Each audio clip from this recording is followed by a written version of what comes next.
할렐루야. 우리는 동방에서 주님의 표를 보고 그분께 경배하러 왔노라. 할렐루야. 주님께서 여러분과 함께 마태오가 전한 거룩한 복음입니다.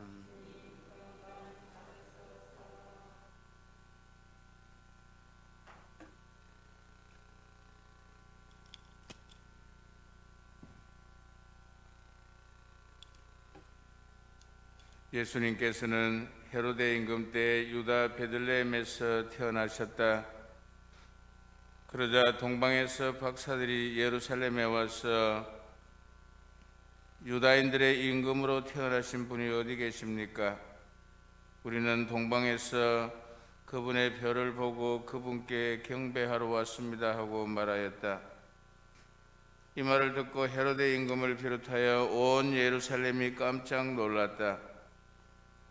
헤로데는 백성의 수석사제들과 율법학자들을 모두 모아놓고 메시아가 태어날 곳이 어디인지 물어보았다. 그들이 헤로데에게 말하였다. 유다 베들레헴입니다. 사실 예언자가 이렇게 기록해 놓았습니다. 유다 땅 베들레헴아, 너는 유다의 주요 고을 가운데 결코 가장 작은 고을이 아니다. 너에게서 통치자가 나와 내 백성 이스라엘을 보살피리라. 그때 헤로데는 박사들을 몰래 불러 별이 나타난 시간을 정확히 알아내고서는 그들을 베들레헴으로 보내면서 말하였다. 가서 그 아기에 관하여 잘 알아보시오. 그리고 그 아기를 찾거든 나에게 알려주시오. 나도 가서 경배하겠소. 그들은 임금의 말을 듣고 길을 떠났다. 그러자 동방에서 본 별이 그들을 앞서가다가 아기가 있는 곳 위에 이르러 멈추었다. 그들은 그 별을 보고 더없이 기뻐하였다. 그리고 그 집에 들어가 어머니 마리아와 함께 있는 아기를 보고 땅에 엎드려 경배하였다.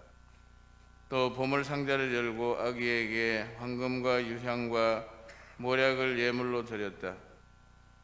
그들은 꿈에 헤로데에게 돌아가지 말라는 지시를 받고 다른 길로 자기 고장에 돌아갔다. 주님의 말씀입니다. 참 예수님, 어제 오늘 연속으로 여러분들 미사에 참여하게 돼서 상당히 힘드시리라 생각이 됩니다. 오늘은 주님 공연 대축일입니다. 예수님께서 공적으로 당신의 모습을 보여주셨다는 얘기죠. 옛날에는 이 축일을 사막내조 참례라 그랬습니다. 새 왕이 예수님을 찾아와서 예수님께 경배를 드리는 날이다 이렇게 해서 사막내조로 참례라 그랬는데, 지금은 예수님께 초점이 맞춰져서 예수님께서 세상 모든 사람들에게 자신을 드러낸 사실에 대해서 얘기를 하고 있습니다. 하지만 오늘 축일에 외교인들의 대표격인 왕들이 아기 예수님을 찾아와서 엎드려 절하고 자신들이 가져온 선물을 예수님께 바쳤습니다. 마태복음에는 메시아의 유년 시절에 관한 5가지 이야기가 전설적인 형식을 따라 모여 있는데, 오늘 복음은 이 5가지 이야기 중에 하나인 것입니다. 마테오 복음사가는 유다인들이 개종하여 그리스도교 신자가 된 사람들을 위해서 이 사실을 이야기함으로써 예수님께서 바로 구약의 약속을 성취시킨 분임을 알리려는 의도에서 이 사실을 기록하고 있는 것입니다. 오늘 우리는 동방에서 찾아온 세 사람에게 시선을 한번 집중시켜 보기로 하겠습니다. 우리는 이 세 사람을 옛날에는 동방 박사들이라고 하기도 하고 또 왕이라고 하기도 합니다. 히라브로는 이 세 사람의 명칭이 마고스라고 표현되어 있습니다. 마고스는 명예의 호칭으로서 상당히 높은 지위에 있던 사람들이며 점성가 혹은 철학자로서 고대 세계에 있어서는 지식 계급에 속한 사람들이었습니다. 동방에서 찾아온 이 세 사람은 구약에서 세바의 여왕이 솔로몬의 지혜를 얻으려고 유다 땅을 찾아왔던 것처럼 이 세 사람은 별을 보고 유다인의 왕을 찾아온 것입니다. 뿐만 아니라 별의 인도를 받고 예수님을 찾아 나섰고 급기야 그분을 만났고 그분에게 경배하였습니다. 유대인 헤로데는 메시아이신 예수님을 죽이려고 작정을 하고 자신의 작정이 실패되자 그곳 일대에 2살 이하의 어린아이들을 모조리 죽이는 그런 엄청난 일을 합니다마는 이 이방인들은 너무나도 다른 행동을 하고 있습니다. 마테오복음 사가는 유다인들이 생각했던 것처럼 자기들 민족만을 위한 메시아가 아니라 예수님은 이 세상 모든 사람들을 구원하기 위해서 오셨다는 사실을 드러내고 있습니다. 유대인들은 하느님께서 그 옛날 여러 예언자들을 시켜 그들을 온전히 해방시켜줄 메시아가 그들 가운데 오실 것임을 알려주었는데도 불구하고 들은 척도 않고 무관심하고 있을 때 하느님께서는 이방인을 시켜 오히려 유다인들을 가르치도록 하는 것입니다. 쇠 박사는 탄생하신 예수님을 경배하기 위해서 여행의 어려움과 불편, 먼 길의 피로도 잊은 채 줄기차게 여행을 계속했습니다.